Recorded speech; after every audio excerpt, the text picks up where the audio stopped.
Beast seeks his beauty. I'm a kind and comfortable woman with self-confidence and pizzazz. Things I like. Love and sex, note the order. I like foreign films and ceramics, but don't let that put you off.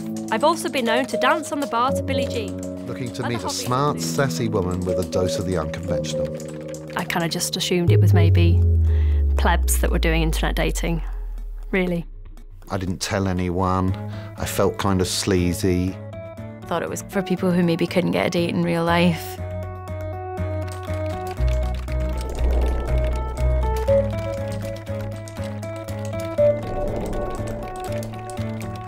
We're in a generation of Facebookers, Beboers, tweeters, so it's become a lot more socially acceptable. Being on internet dating gets very obsessive, addictive, because the minute you start talking to somebody, you know, you're just like bombarded. I'd never met a bloke who liked fat birds in my life until then, and there are thousands of blokes out there who really like fat birds. Generally speaking, the rule on the internet is you have a cup of coffee, you have a date, on the third date you get into bed. It's not really looking for a partner, it's looking for a fantasy experience.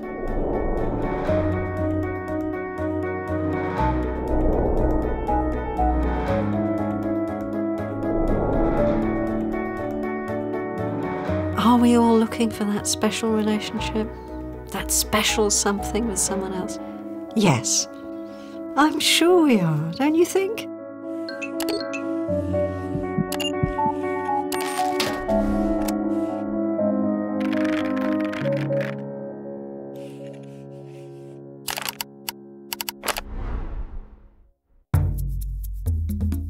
You can be sitting on a Sunday afternoon in your house in the privacy of your own home, you know, the newspaper's on one side and your mouse on the other, and you can just browse.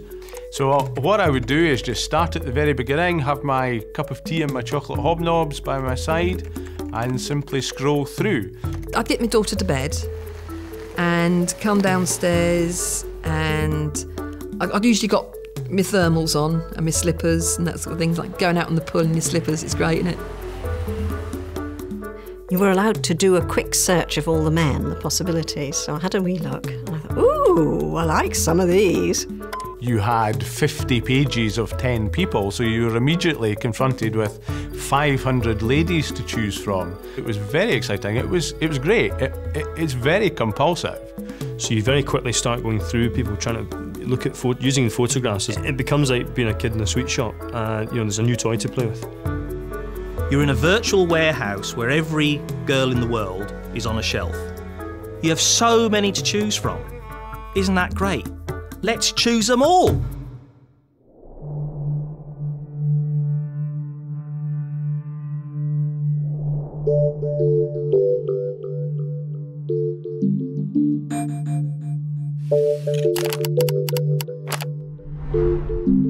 First thing you have to do is write your own profile. You have to put down all this stuff, and then they say, tell us about yourself. You think, oh, God, what is it about me? Who am I? You're selling yourself, aren't you? You know, it's like a market. But like any good advert, it had to be written in a way that it was going to pull people in. And obviously, you don't lie specifically, but you omit. I have told a lie in that my income is slightly higher than it actually is, but my earning potential is there. What you've got to try is you've got to try and have a little bit of self-deprecation, a little bit of irony, a little bit of humour, but there has to be a tiny little golden thread of romantic optimism. I naively thought I would leave it and let my own kind of dashing personality shine through. You do get some incredibly dour profiles. People getting across, you know, I've had a lousy life, I've been unlucky in love, my last partner was a complete bastard, and I don't want to go out with any bastards. And you think, oh, all right then.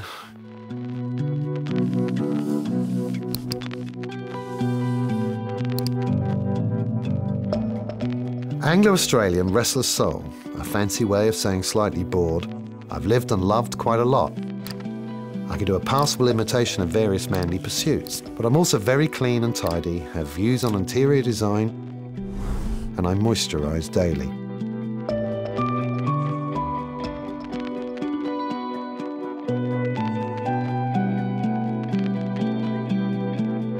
I'm a ridiculous romantic.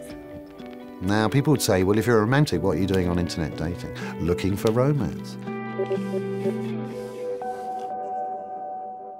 I discovered with internet dating that you can actually get a relationship of sorts, which is really quite satisfying without actually meeting anyone.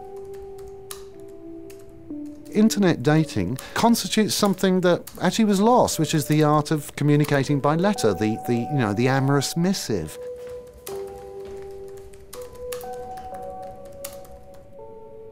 I discovered the site I ended up on, Guardian Soulmates, and I am consummately, embarrassingly, a Guardian reader.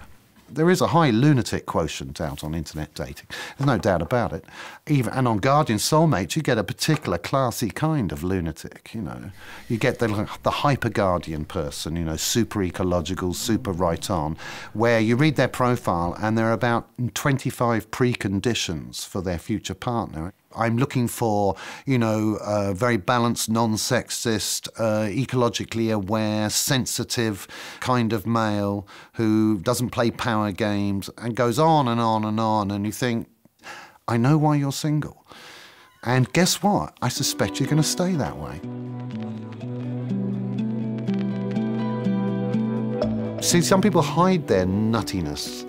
It comes out later. I mean, there's a woman I met, I call her affectionately Alligator Woman, and one of the nice things we did, we went out for dinner together by cab. Me in Manchester and her in Florida. We bought the same bottle of wine, and we both cooked the meal, and we both had decent computers, and we sat and talked and ate and drank. I quite liked it, it was fun. Unfortunately, I then eventually went for dinner in reality with the woman in Florida, in a very expensive restaurant in Orlando, apparently the most expensive, I know because I paid for it. And I preferred the dinner on the cam.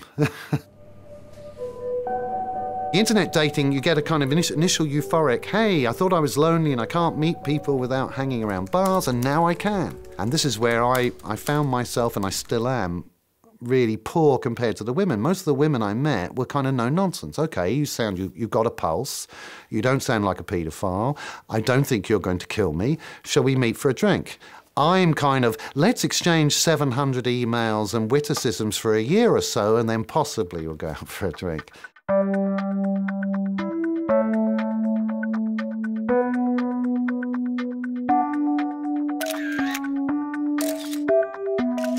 The photograph. Which one of the 9 million? The one with the glasses, without the glasses, the one with the longer hair, the one with the short hair, the one with the moustache, the one with the smile, the one with the grin. Your women friends look at it and say, oh, you're not smiling, so you smile, and then your male friends say, you look like a serial killer. So what can you do? I think there's one of me climbing, there's one of me at the top of Snowdon, got one of me on the Great Wall of China, I think there's probably one of me on the beach. So yeah, me in lots of different surroundings. There's a limited palette of colour here that I can work with, right? I just don't photograph well. You know, I'm late 40s and a bit fat. That's what I am. I don't want to go out with somebody who looks like me.